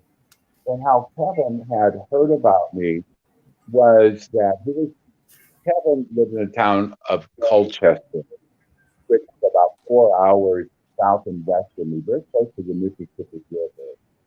And he heard of me. He was down at St. Louis. He was a St. Louis Cardinal fan like I am. I don't like the Minnesota Twins, sorry. But anyhow, so then, and so he was just sitting behind the couple, and they were talking about me, talking about the podcast they heard me on. And Kevin turned around. And again, I believe that the universe, God, put us where we need to be at any given time. Mm-hmm. And so Kevin turned around and asked them how to get in contact with me. And so they gave, and I always give my telephone number out and everything. And so they had my telephone number with them, and they gave it to Kevin. 2 weeks later, Kevin reached out to me at that time, 3 o'clock in the morning. And, it's not the time to go out to Baskin and Robin. But anyhow, so he reached out to me. And even before I got the call, I just felt kind of different. Something was going to happen. That premonition that something's going to happen. Somebody's in need. And so Kevin called me, and he said, Robert, I need your help. And he began to tell me, and I said, stop, Kevin. Let me tell you when I'm sensing and feeling. Now, the right side of me, when it starts tingling, that is like the happy side, the fuzzy side, the whatever, right? The left side, when I begin to feel evil, it will begin to tingle. As I'm talking about this now, that my left side is tingling. And so I was telling Kevin, this is I'm sensing this gut, and stuff like that. And all at once, it felt horrific. Oh, cackle came out of him. Unbelievable. And again, I said, Kevin, this is Robert, because I wanted to Kevin to always know that I'm there to help him. And a lot of times when one is demon possessed and people, that a lot of times the possession or the possession is so severe that they lose sight physically of who they are, if that makes sense to you, right? So I keep telling him, I'm Robert, and stuff like that. And all at once, and then Kevin comes back and talks to me. And he said, this is what's going on. I said, Kevin, part of the problem is that you have dealt with a Ouija board. You have asked demons to come into your life. You were drunk and you were high. And he said, how did you know that? And I said, because this is what I do. Mm-hmm. All at once, just this guttural voice came out and said, Robert, Kevin is mine. If you don't stop messing with him and helping him, I will come to your bedroom in which you're at right now, and I will destroy you. I will show you my power. And your angels have no effect because angels, this demon, I won't say his name because it's a calling card. Okay? I never say the demon's name. It's like a calling card. But the demon continues to say, I will show you how much power. And you talk about your angels, Robert. Angels are a myth. It is within your Christian church. The angels were made to make people feel good. Mm-hmm. Automatically, I said the prayer to Saint Michael the Archangel for assistance. My angels were helping me and protecting me. I have two angels, a little baby. Her name is Angelina. That's another story. And also Raphael the Archangel. Raphael's very special to me because I'm adopted and my birth name was Raphael. And but the family changed it when I was adopted. Anyhow, so I said thanks for prayer and stuff like that. And again, the demon came through and said, I will show you how powerful I am because right now in your room, you have all these candles, which I did. I had 50 lit candles at that time. And all at once, they one at a time started to go out. There was no air conditioning on. You know what I mean? There was no heat going on, nothing like that. Those candles should have never blown out, but they did. And again, the left side of me began to tingle. Again, I asked Saint Benedict. I'm wearing a Saint Benedict medallion, which is that he's the one who wrote in the 6th century. He wrote the Latin rite of exorcism.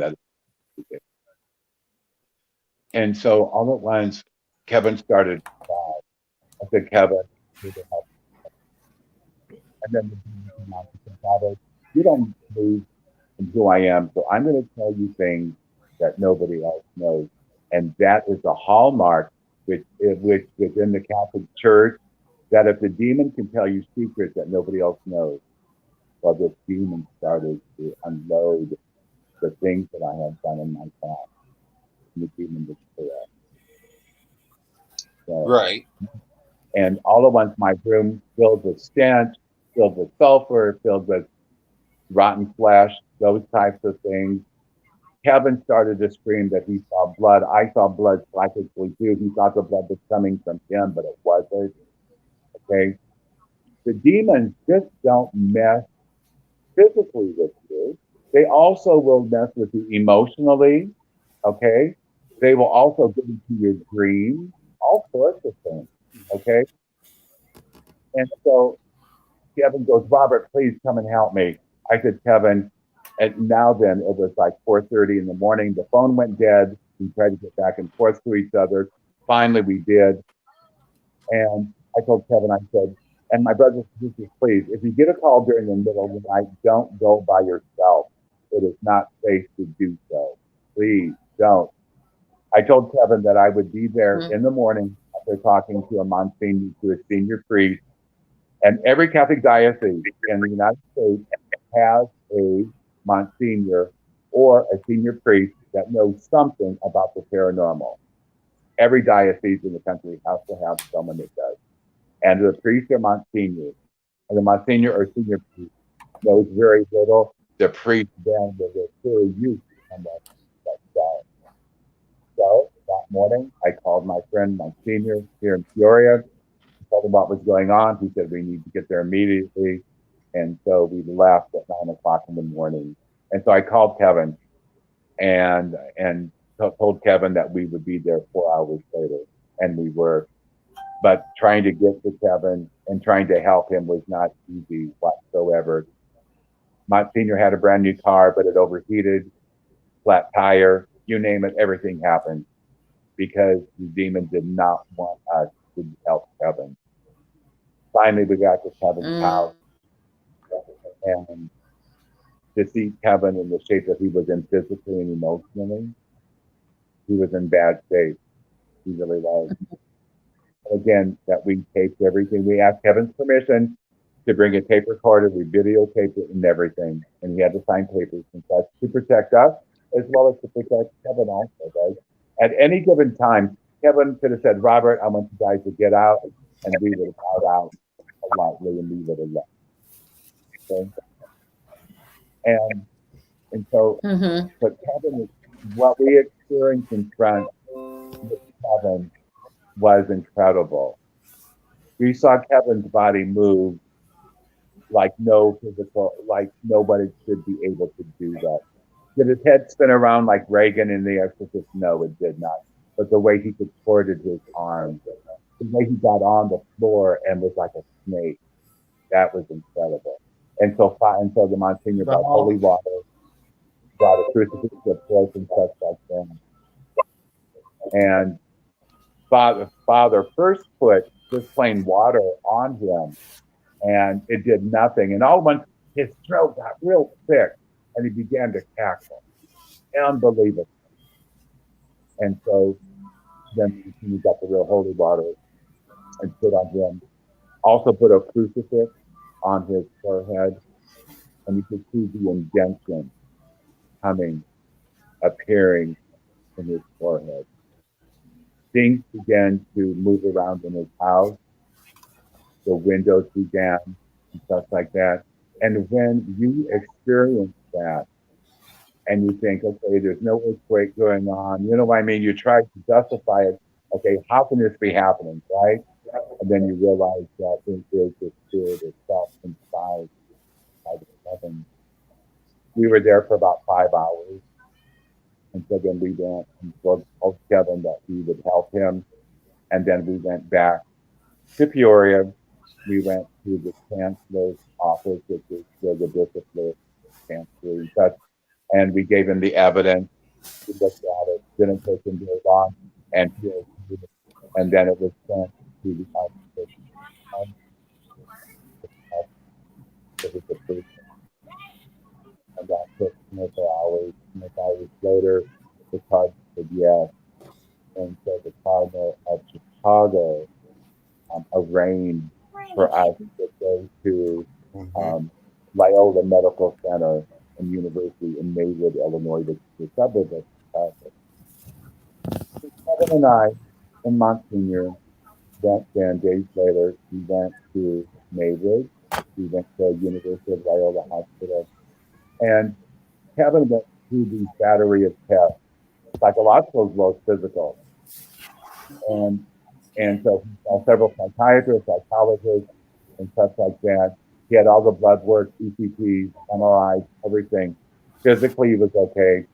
Psychologically, which we already knew that he was addicted to alcohol and drugs. That we knew, and that came out in the psychological assessment. Okay? It was deemed then that he needed an exorcism. Because during that time also, and I stayed with him in his room at Loyola Medical Center. He was like off in his thing. And I stayed with Kevin, and also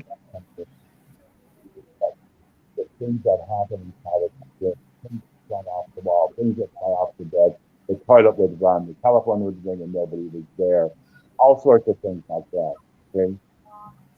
We who are going to participate in this exorcism had to be spiritual. We had to put the armor as they right, and we being Roman Catholic, and that I went to confession, I went to mass, to the host, the Eucharist, and stuff like that. Right? And the exorcist is Father Michael. I don't know if you've heard of Father Michael. He is the priest that did the exorcism in the Zach Bagans Demon House in Indiana. Okay, so I got to meet Father Michael. He was a great, Mhm. he was a great man. And he is a great man. He's still alive. And anyhow, so I got to meet him, and then Kevin met him. And again, we all had to be ready. Kevin was not baptized. He wanted to become baptized, and so he did. Father Michael baptized him and such like that. Again, we did not try to convert Kevin to any religion whatsoever. It was his choice. It was never brought up to convert him to anything, not whatsoever. Okay? But Kevin needed to be ready spiritual because it is a spiritual battle. It really is a spiritual battle. It's a parasite. It's a live parasite inside of you, physically into your brain also. So it affects all different spheres of your. Okay? Kevin was baptized. The day of the exorcism, 7:00 in the morning. There was myself, Father Michael. There were 4 other priests that were psychologists, psychiatrists. There was also a pulmonologist there. There were also there were PhDs downstairs waiting just in case they needed to come up. Kevin had to sign all these forms. It was going to be taped, it was going to be videotaped and stuff like that. He had to sign also forms for us, for Father Michael, to allow Father Michael to do this exorcism to protect Kevin and to protect us, right? Also, there was a form to sign if he needed to be to sign to protect himself. He signed all these forms. But at any time during this exorcism, he could have said, "Get the hell out of here." Okay? But it had to be Kevin's not the people, right? And Kevin understood that. So the day of the exorcism, we started out with the rosary, then we did the litany of the martyrs and stuff like that. And during this time, Kevin the demon came out of Kevin and was tackling all sorts of things. The demon will try to do anything to stop the exorcism. He started on Father Michael, telling Father Michael of all the stuff that he has done in the past. And the demon went around the room to all of us. But we could never. The only person who had dialogue was Father Michael. Now, at times, Father Michael gave me permission to talk to Kevin. I was only 2 or 3 feet away from Kevin. I was holding Kevin's hand many, many times through this. Kevin needed me there because we had this connection in the very beginning. He felt very safe with me. He was scared through this. He was really scared through this. I can go into a lot of the gore that happened, but let me tell you that when you see physical manifestations come out of someone's body physically, you know that they're dealing with the most evil, the nastiest of nasties. Okay? I saw things, I felt things. And in your mind, all at once you would hear, "Robert, you know that God's not going to protect you. You know that I'm the master, not this God." So I was experiencing that in my mind.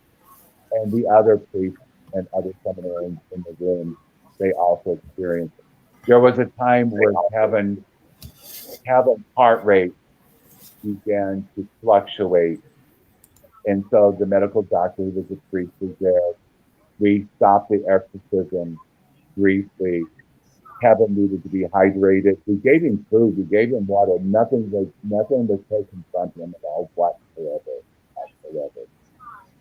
And it's just the fact that the demon just drains every part of you, physically, emotionally, spiritually, just drains you completely. The demon wants to take your body over. He wants to basically take it over. He was slowly killing Kevin. Slowly killing Kevin. This exorcism lasted over 37 hours. In fact, almost 38 hours. Some of it was nonstop. Oh, wow. Other times we had to take a break. And Kevin needed that break also. At one point, Kevin punched me in my eye. It wasn't Kevin, it was the demon punched me in the eye. So we had to restrain Kevin. I still stayed in the room. I didn't run out. Nothing like that at all. There are other things that happened to Kevin. He defecated on himself. He peed himself. He, I don't want to go into more details like that. There are other things that happened to Kevin's body also. There was lighting that came out of his skin also that you could see, and that is filmed. In fact, that Kevin and I will be allowed to have these tapes back sometime in the summer of 2022. The film was sent to the Vatican, and the film is used to instruct other seminarians who are becoming exorcists. Kevin remembers some of it, but he doesn't remember all of it. Right. Kevin is not ready to do. I asked Kevin if he ever wants to do a podcast with me. And again, it is up to him. It's not up, right? And so Kevin said he would like to sometime, but whoever that we choose to do this podcast, the folks must understand that it's very sensitive. And again, Kevin remembers some of it, but all of it. And also Kevin knows that any given time, he can be that. Yeah. Be careful. Kevin is doing beautifully. Now, there's more than I can go into detail of other things we experienced. We experienced windows, moving and stuff like that, chairs, moving around the room and things like that. A lot of it was psychological also. And I think that was more terrifying to a lot of people is the psychological part of it instead of the physical part of it. Okay. But let me tell you that at the end of the exorcism, the air in the room became lighter. Kevin looked totally different. He got his color back. He looked totally different. Was he exhausted physically? Wow. And physically, emotionally, of course he was. Kevin and I stayed with the priest there 2 weeks later. 2 weeks later, we stopped. So we were there for 2 weeks because Father Michael wanted to make sure that Kevin was okay. So again, he went through a battery test again and stuff like that. But Kevin knows at any given time that he could be back into the crap that he was into. That he could be reached.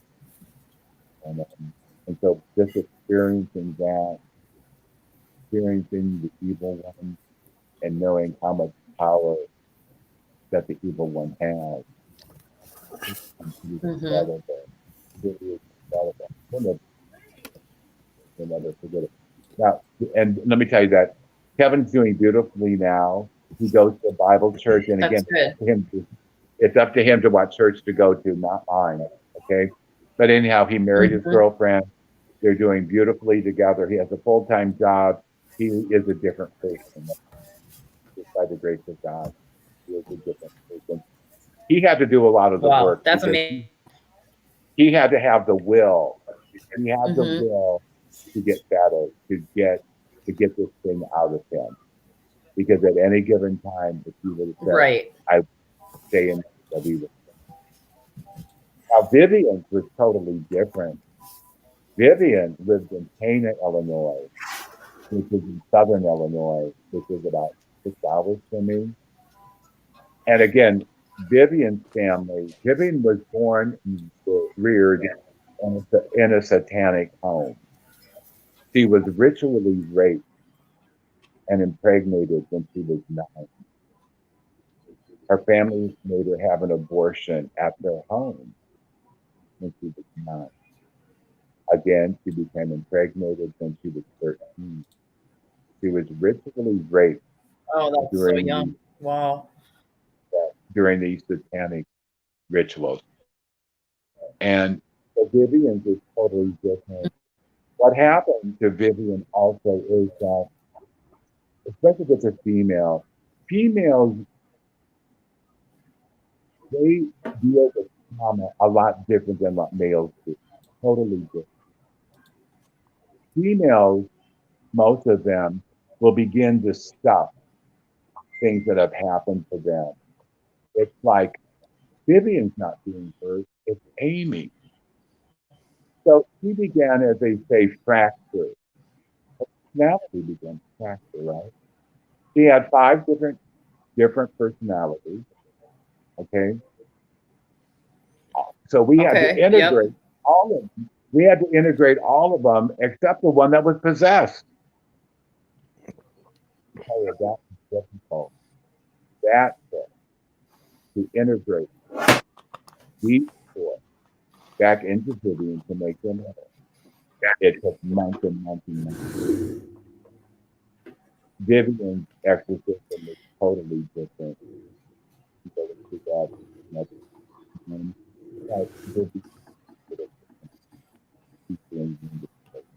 I talk with Vivian a couple times a month. Kevin, I see them about once a month or so, just to see how he's doing, to see if he and sometimes during the summertime, if I'm home, Kevin and I will meet down in St. Louis and go to a card game. So that's fun too. Those are the 2 exorcisms that I saw. Awesome. Cool. So I have done a lot of things within the paranormal field. And again, it's my journey. And I like to tell of my journey to the folks who may be on the same type of journey that need assistance, that need a helping hand, and maybe just to listen, which is very, very important. Sometimes we just need to shut our mouths. And for me, it's difficult to do. My God, I've been rambling on now for an hour. But anyhow, there's sometimes that we just need to close our mouths and just listen. Especially now, what's going on in the universe, that we need to stop and you need to hear it. Because you need to listen to them and hear about those. So now, Right. Now you know some things that I do, because I do many, many more things. But those are the things that people really like to hear. And it is difficult. It's difficult for me. After I do a podcast, I'm drained. I'm drained emotionally and physically and spiritually. I'm drained. But I wanted to be on this podcast tonight because my new Minnesota family, they needed a guest. I'm not much of a guest, but I wanted to help you folks out. And when Matt had said something to me, of course I immediately I said yes. There was no question. Honestly, I'm glad Matt decided to talk to you about it, because I think it's been an absolute pleasure to have you on the show. It's been a really fun show, for sure. See, Robert, it's not just me, brother. I am who I am. Okay. And do you have any other questions, or there's any questions in the chat room? So there was one question, and I have to go back and find it here. Debbie wants to know, how can you find out who your angels are or what's you? Oh, okay. So what you do is that you ask your angel. Everyone has a guardian angel. Talk to your guardian angel. Ask your guardian angel his or her name. Okay. What I also tell folks is that before you go to sleep at night, talk to your guardian angel and ask your guardian angel their name. And in time, it will happen. Okay. So please, Debbie, before you go to sleep tonight, talk to your guardian angel and ask your guardian angel their name. Okay. It may not come to you right away, but in time it will. And always remember that we want everything on our time. When we cross the veil, go past the veil, open the veil. There's no time. There's no time whatsoever. Okay. So Debbie and everyone else, if you want to find out who your angel is, ask your angel and ask your angel for guidance. Right. Okay. Well, Robert, do you have any questions for us as a team? Well, yeah. Tell me how you guys got started. I mean, for me personally, I could just tell you more stories and my journey and such, but that can wait for another time. But anyhow, let me know about you. We'll definitely be bringing you. we'll be bringing you back on the show and talk about a lot more stuff. However, this team started a year Oh, and right. some months Absolutely. ago. Yes, this team started a year and some months ago, with me and one other member that we have and a group of our friends. Mhm. I was doing my own YouTube channel, and I was communicating with the spirits and ghosts of the paranormal. Had no idea what I was doing. I was doing dumb stuff like that, like Ouija boards and stuff. I learned my lesson from that. But after a while, I wanted to kind of get a little more into it and go on a more serious level and a more serious standpoint and kind of investigate and kind of uncover some things of the paranormal, some things I didn't know about, and maybe educate other people with these things. And then after a while, after I started getting some events together, I started hiring more people. And everybody that I have right here have been with us for almost a year now. So we've just been kicking butt as a team, and we plan on keep on going and keep coming strong. Because it's going. So Wonderful. So all of you have Definitely. what I'm sensing and feeling is all of you have some ability on some level, correct? mhm.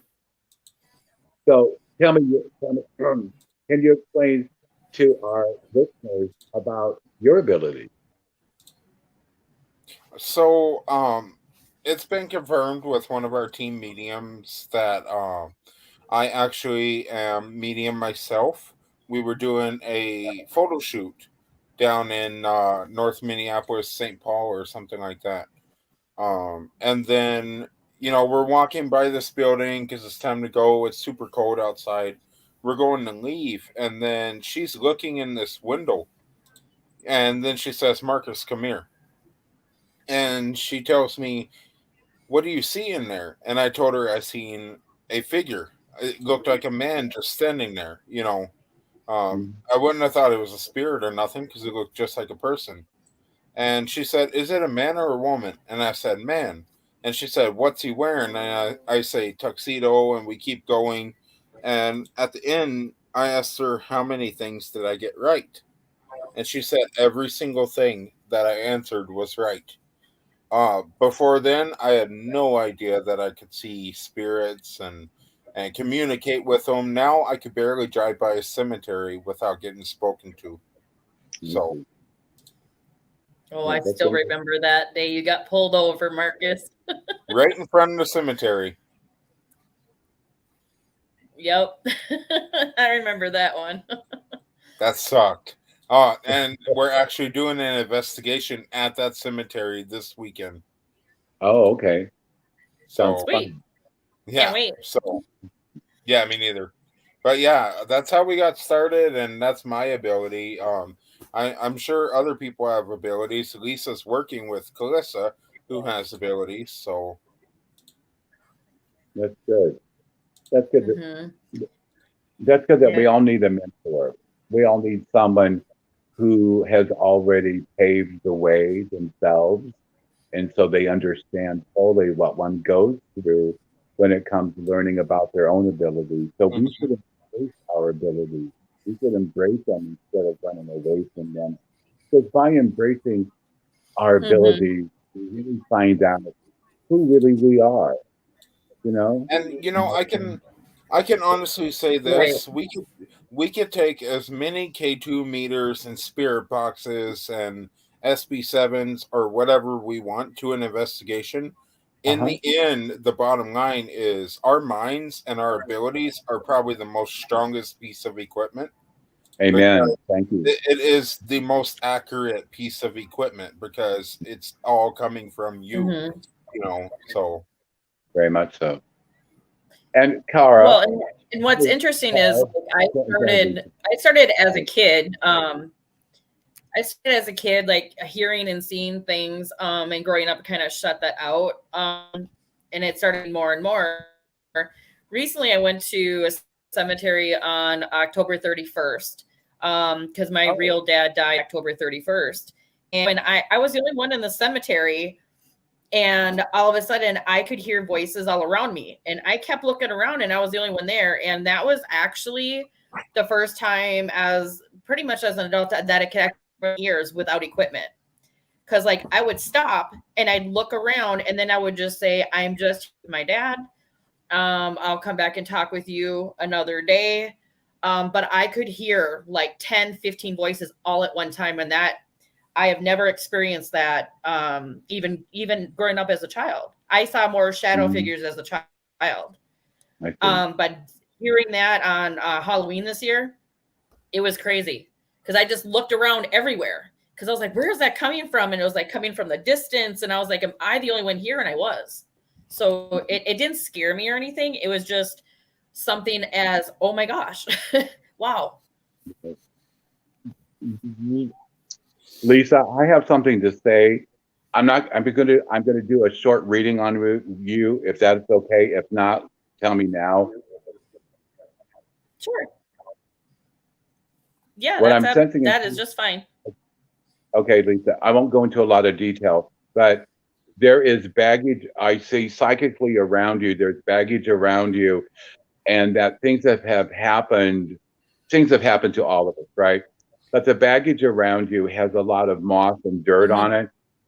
That is an indication to me that you have stuck a lot of things that have happened to you in the past. And my friend, that when we have no closure with those types of things, they will come and rear their ugly head at any given time. Does that make sense to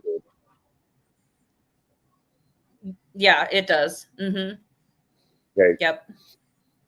Also is that I see your back.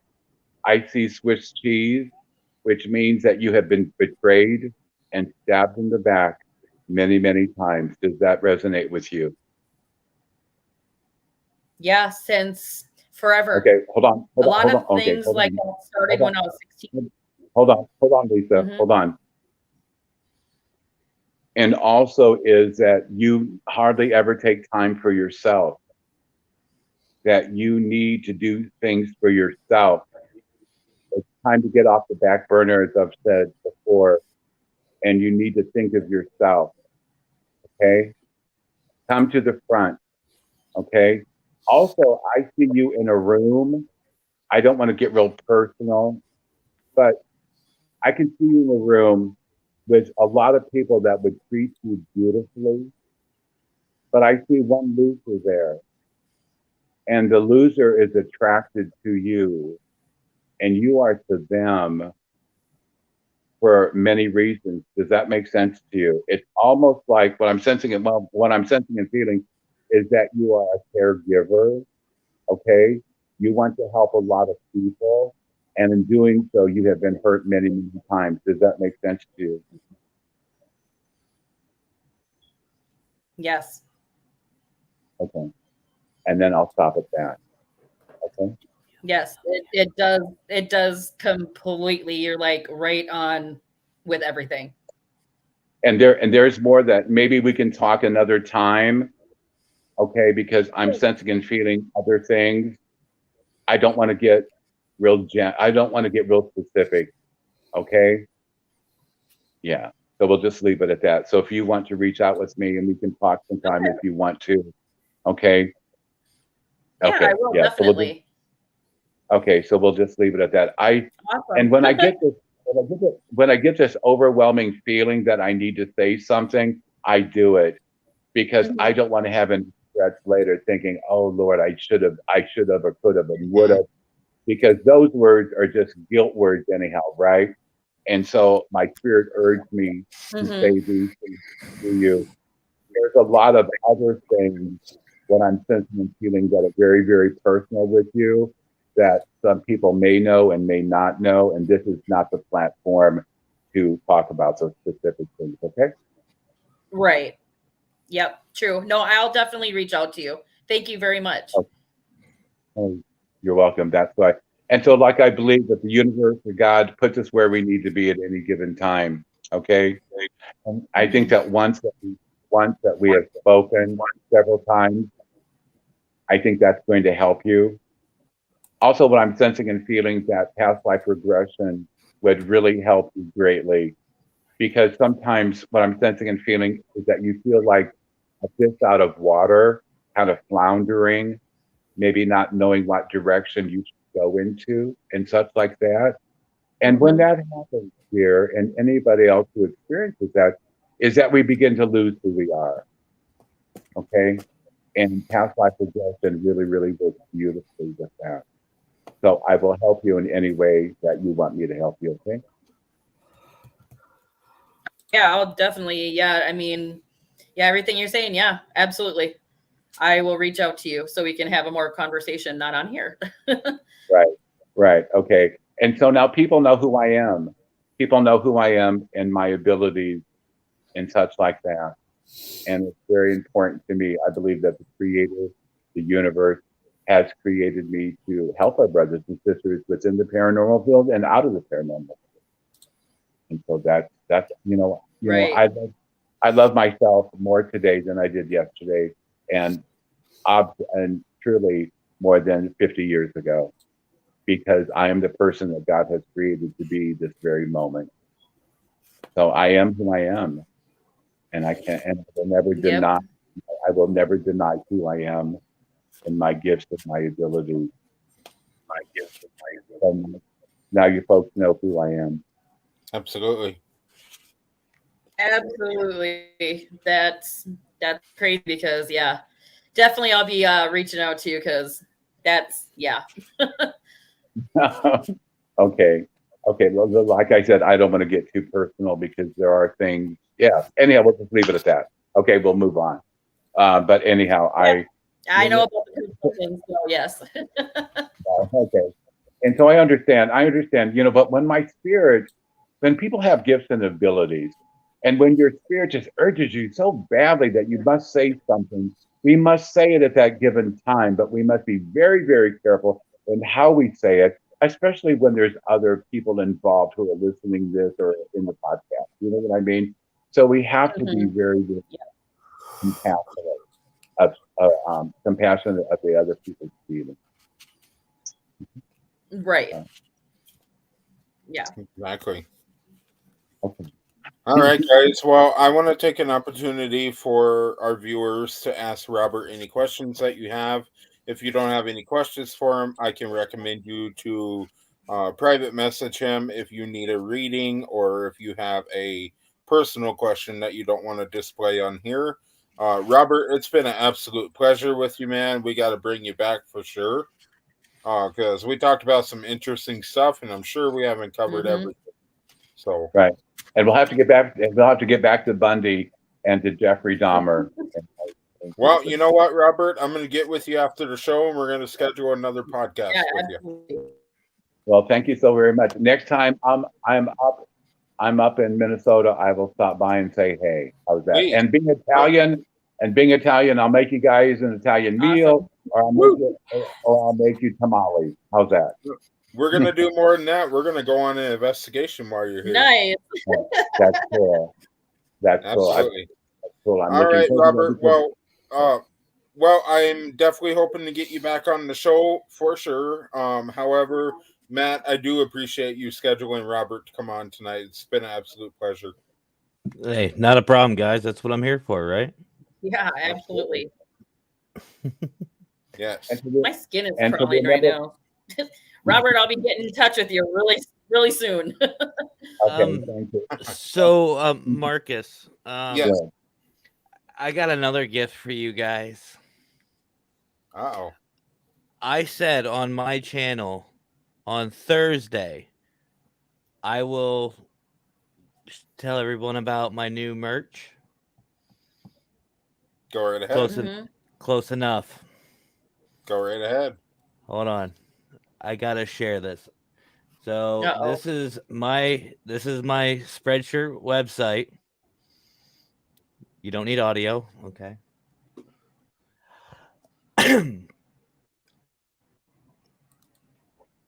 Oh no, computer's acting up. There we go. No kidding.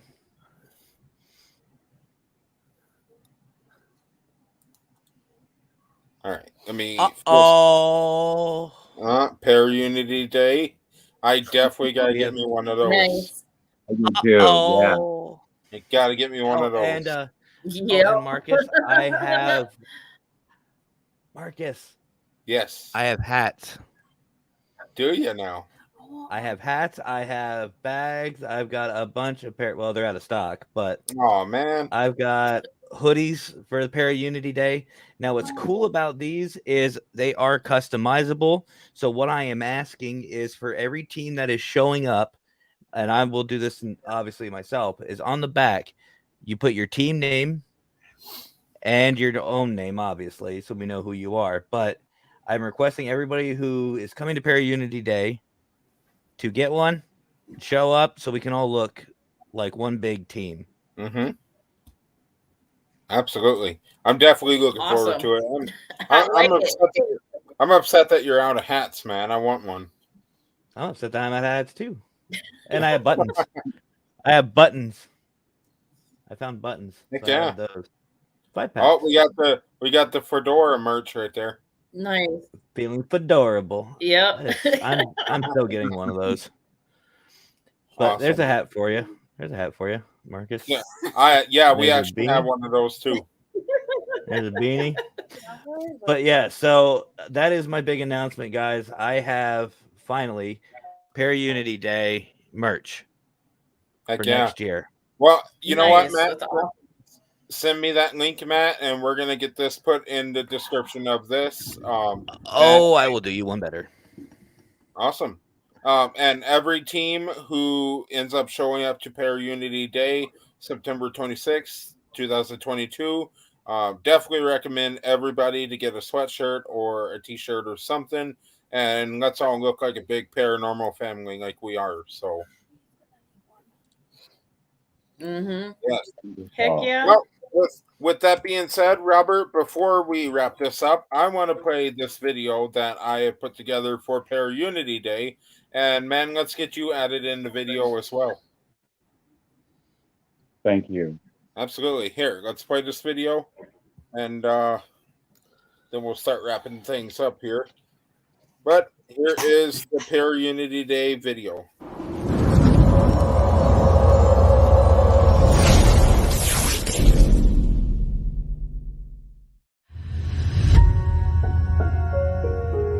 Audio Jungle.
That is so cool. Appreciate it. Oh, that's right. You didn't get the chance to watch it. Yeah, no, you haven't seen it yet, but Robert, I definitely want to add you into that video because everybody who comes on my podcast is now part of our Minnesota family. So Thank you so much. Definitely going to start supporting Mhm. every single person that we can. So Thank you. I appreciate it. Thank you. And I absolutely. will support you Well, guys. Every podcast that I do, I will give you folks a shout out. I will, of course, give Matt a shout out and stuff like that. And so we are family. We are, absolutely. you know. One big family. 100%. Absolutely. Thank you. I definitely appreciate you doing the shout outs. Once again, appreciate you coming on the show, and Matt for you getting Robert at the last minute. You guys are both awesome, as well as you, Lisa and Cara. You guys are great for tuning in every single show. You know, like I said, we're all one big family, and it truly shows. You know, we're all here for each other. Mhm. Thanks, Hey, Mark. guys. What's that? Marcus, can I give my telephone number out real quick? Go right ahead, sir. My number is 309-213-0325. 309-213-0325. If anyone has any questions, needs assistance, please reach out to me. Thank you. And I'm putting this in the Absolutely, we will. I am putting your number in the comments for anybody. Do you want to repeat that for me one more time? Yes, 309-213-0325. All right, there it is, guys. Be sure to call, text Robert if you need anything. We definitely recommend Robert for anybody. Man, this is my first time talking with you, and I already feel like your family. You know, it's been a great podcast with you. Mhm. Thank you so much. I appreciate all of you. You know, we went through a 2-hour podcast, man, and I already feel like I know a lot about you, but I feel like I don't know enough. So we definitely got to get you back on here again. Anytime you want me to come back on. If you need someone at the very last moment, I will always be open to you folks, and Matt, you also, okay? Awesome. Likewise, Robert. Right. Well, Always, brother. thank you so much, Robert. We're gonna wrap this up, but man, have a good night. And if we don't talk before Christmas, man, I hope you have a good one. Thank you so very much. I won't be here. In fact, I'm leaving Illinois at the end of January, and I'm going back out west. Okay. To volunteer on the Navajo Indian Reservation like I was this past year. So I will be volunteering at a homeless shelter in Tucson. Oh wow, nice. That's awesome. That's awesome. And just to hear, you know, even outside the Okay. paranormal world, sounds like you're a really kind guy, you know, and we need more people like that in the world. You know, we definitely because Lisa and I exactly know what it's like to help people because we both work in group homes. Oh, okay. It's definitely a rewarding job for sure. It really is, you know, and yes, it can get tiring like any other job. And you know, some people just really don't understand that. They're like, you know, it's a group home. How hard can it be? It's a hard job. You know, it is very hard. Mm-hmm. So, and you know, volunteer at the homeless shelter. Yep, it can be. Yes, it can. And Robert, I give you props for volunteering at the homeless shelter. That's awesome, man. Thank you. Thank you. I appreciate that. Oh yeah, And let's not forget about founder of Nationwide Paranormal, who also works in a group home. well, What's up, wonderful. Aaron? Hey, Aaron. I don't know who Aaron is, but I am. All right, Great Robert. guy. Well, it's been an absolute pleasure, man. We're gonna wrap this up, but thank you so much for coming on the show. Definitely appreciate it. I appreciate you folks so very much. Thank you, you. Matt. Love, light, Anytime. and peace to everyone. Love you guys. man. We'll talk with you after the show. Okay, that's Love fine. you guys. I'll hold Love on. you too, Robert. Sounds good. You wait till the end to show up.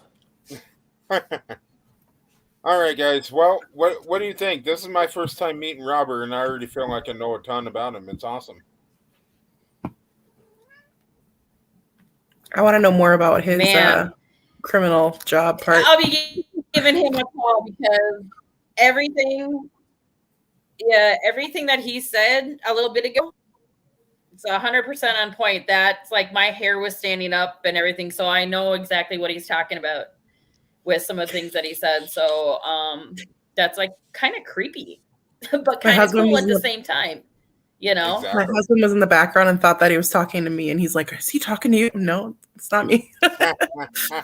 I swear it's not. No. Well, Matt, once again, I appreciate you for getting Robert on the show tonight and for you joining as well. As always, it's been a pleasure with you. And Cara, this being your very first podcast, we had a good one. Definitely appreciate you two joining. Mhm. I like Hope we didn't hearing talk you too much. talk and learning stuff. It's fun. Yeah, it's awesome. So every Wednesday night, you're going to get a dose of something different every week. So, all right. Great. Well, I'm gonna shoot you two backstage, and we'll talk soon. Okay, I'm gonna log out so I can go home. Sounds good. Well, I'm gonna go ahead and remove everybody here. All right, guys. Thank you so much for tuning in to the Minnesota SpiritCast. It's definitely been a pleasure. What are you doing over here, Matt? Got something in my tooth. Yeah, right. All right, guys. Well, thank you to Robert, and thank you to Matt and Lisa and Cara for joining us. It's been an absolute great show. We learned a lot of stuff, and just the background of Robert being a criminal profiler is absolutely amazing. So,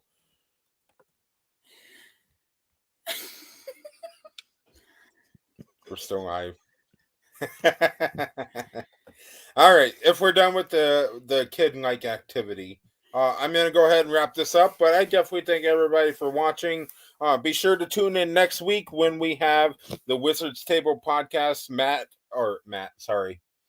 you got my head screwed up right now. We got Ken Allen and we got Mr. Speed next week from the Wizards Table podcast, 9 p.m. Central Time.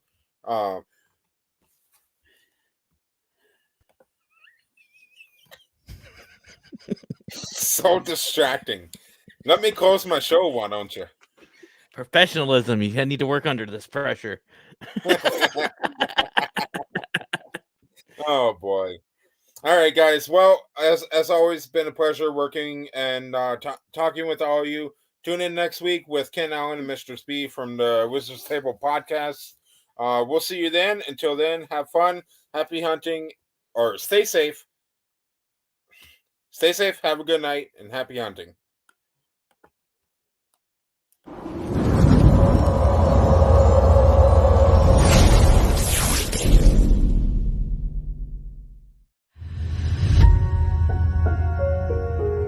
Audio Jungle.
This program is intended for mature audiences. Parental discretion is advised.